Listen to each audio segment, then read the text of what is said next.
Assalamualaikum warahmatullahi wabarakatuh. Perkenalkan, nama saya Susmita, pemanfaatan sumber daya perikanan.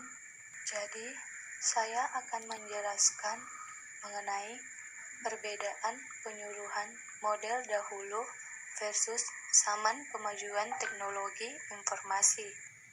Kemajuan teknologi adalah sesuatu yang tidak bisa kita hindari dalam kehidupan ini, karena kemajuan teknologi akan berjalan sesuai dengan kemajuan ilmu pengetahuan. Setiap inovasi diciptakan untuk memberikan manfaat positif bagi kehidupan manusia, memberikan banyak kemudahan, serta sebagai cara baru dalam melakukan aktivitas manusia. Pertama, penyuluhan. Secara definisi, penyuluhan dapat diartikan secara harfiah bersumber dari kata sulu yang berarti obor ataupun alagi keadaan yang gelap. Secara etimologi, kata atau istilah penyuluhan atau extension digunakan di berbagai negara yang kemudian menggambarkan proses-proses belajar penyuluhan, antara lain yaitu tujuh Belanda memberikan istilah penyuluhan yang digunakan selama masa penjajahan di negara-negara jajahannya, termasuk Indonesia dengan kata voorlichting. Dalam bahasa Belanda, voorlichting berarti memberikan penerangan. Secara historis, penyuluhan telah ada sejak zaman Mesir kuno, Mesopotamia, dan Yunani. 5 istilah penyuluhan menggunakan istilah extension dalam bahasa Inggris. Pada mulanya, istilah ini berawal dari tugas staf pengajar atau dosen dari sebuah universitas atau perguruan tinggi dalam melaksanakan tridharma perguruan tinggi, yakni salah satunya pengabdian kepada masyarakat dalam rangka menyebarkan informasi dan mengaktualisasikan ilmu pengetahuan dan teknologi bidang pertanian kepada masyarakat. Yang kedua, metode penyuluhan. Metode adalah cara yang sistematis untuk mencapai suatu tujuan yang telah direncanakan. Setiap orang belajar lebih banyak melalui cara yang berbeda-beda sesuai dengan kemampuan dalam menangkap pesan yang diterimanya. Ada yang cukup dengan mendengar saja atau melihat, dan juga ada yang harus mempraktikkan dan kemudian mendistribusikannya. Metode penyuluhan perikanan dapat diartikan sebagai: pertama, cara yang digunakan untuk mendekatkan penyuluh dengan sasaran penyuluhannya. Yang kedua, suatu teknik atau cara agar komunikasi dalam kegiatan penyuluhan perikanan dapat efektif. Ketiga, cara-cara penyampaian materi penyuluhan perikanan melalui media komunikasi oleh penyuluh kepada pelaku utama dan pelaku usaha perikanan beserta keluarganya. Selanjutnya, metode penyuluhan menjadi 3 golongan berdasarkan jumlah sasaran yang dicapai.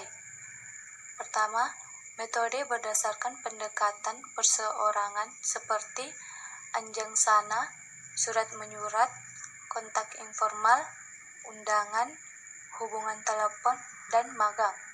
Yang kedua, metode berdasarkan pendekatan kelompok seperti ceramah dan diskusi, rapat, demonstrasi, temu karya, temu lapang, sarasehan, perlombaan, pemutaran slide, penyuluhan kelompok lainnya.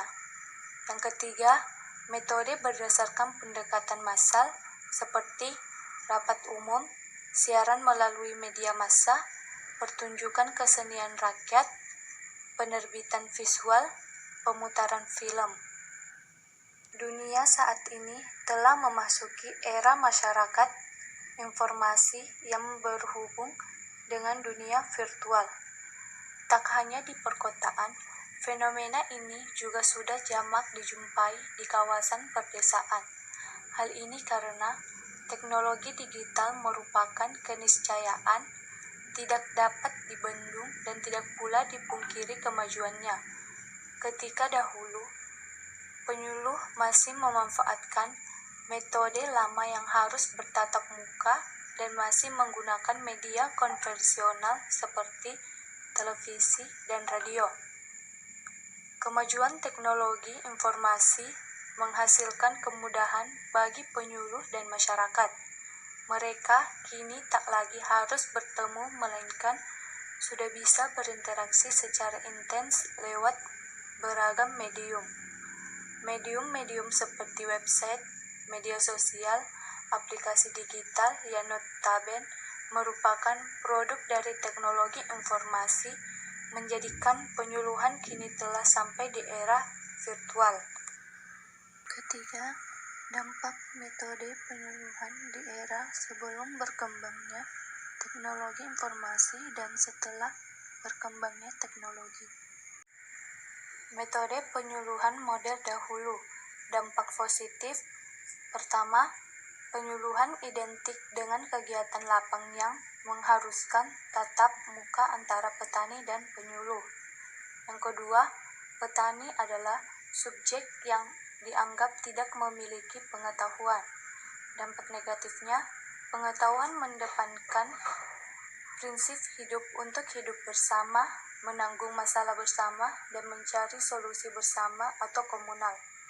Yang kedua, petani akan sangat intens dalam berinteraksi dengan petani lain maupun dengan penyuluh karena memang informasi sulit untuk didapatkan. Metode penyuluhan model kemajuan teknologi informasi. Dampak positifnya, penyuluhan dan petani mereka kini tak lagi harus bertemu di sawah, melainkan sudah bisa berinteraksi secara intens lewat beragam medium sebagai hasil dari kemajuan teknologi informasi seperti media sosial, aplikasi digital, SMS, video conference, dan sebagainya. Yang kedua, di penyuluhan pertanian era sekarang, petani tak lagi berposisi sebagai subjek penyuluhan, namun sudah bergeser menjadi objek. Dampak negatifnya, baik petani maupun penyuluh menjadi soliter atau individual. Yang kedua, berkurang atau memudarnya interaksi sosial baik antara petani dengan penyuluh maupun petani dengan petani. Itulah tadi materi yang sempat saya paparkan, kurang dan lebihnya mohon dimaafkan. Dan saya ucapkan banyak terima kasih. Wassalamualaikum warahmatullahi wabarakatuh.